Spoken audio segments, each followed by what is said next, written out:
काम करो ऐसा कि एक पहचान बन जाए।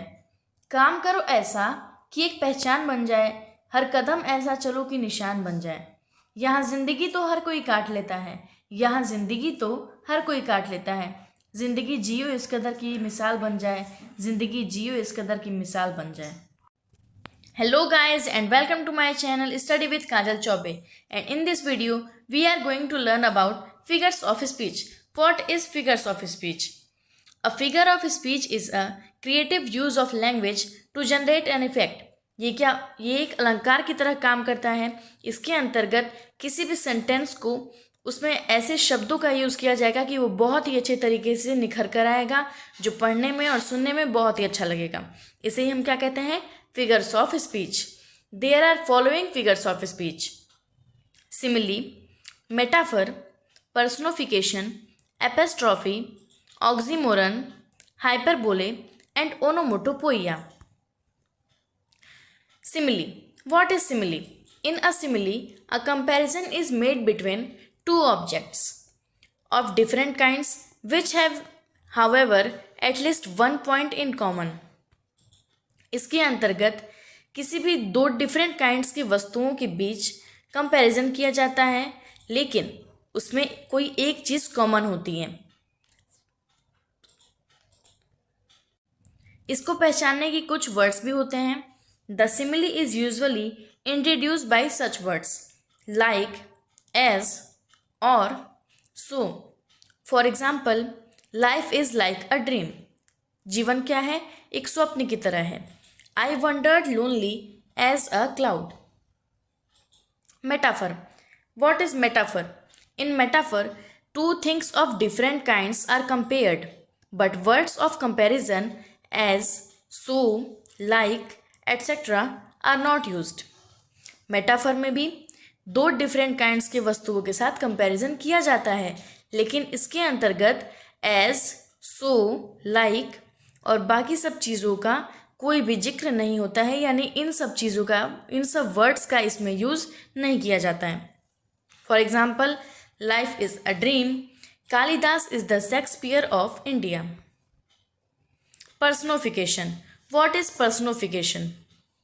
In personification, inanimate objects and abstract notion are spoken of as having life. इसके अंतर्गत किसी भी व्यक्ति के अनुभव यानी उसकी फीलिंग को प्रकट किया जाता है, उसे हम personification कहते हैं। For example, opportunity knocks at the door but once.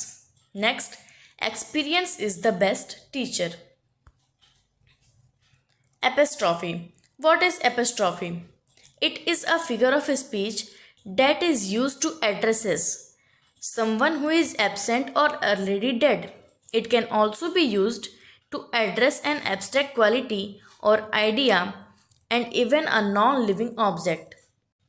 इसके अंतर्गत ये बताया जाता है कि वो जो भी चीज़ है वो अनुपस्थित है या फिर वो डेड है। अनुपस्थिति का और मृत वस्तुओं का इसमें जिक्र किया जाता है, या इसे पहचानने का एक दूसरा भी तरीका है। इसके अंतर्गत कुछ क्वालिटीज़ या आइडियाज़ को दिखाया जाता है और नॉन लिविंग ऑब्जेक्ट्स के बारे में इसमें बताया जाता है। For example, O mischief, thou art swift. Next, O grave, where is the victory. Oxymoron. What is oxymoron? It is a figure of speech in which two contradictory words or expressions are put together in a statement.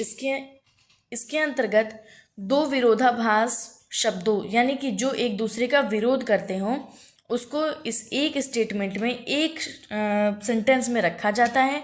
जो एक दूसरे का विरोध करते हों उसे ही हम oxymoron कहते हैं। For example, life is a bitter sweet. Next, he is regularly irregular.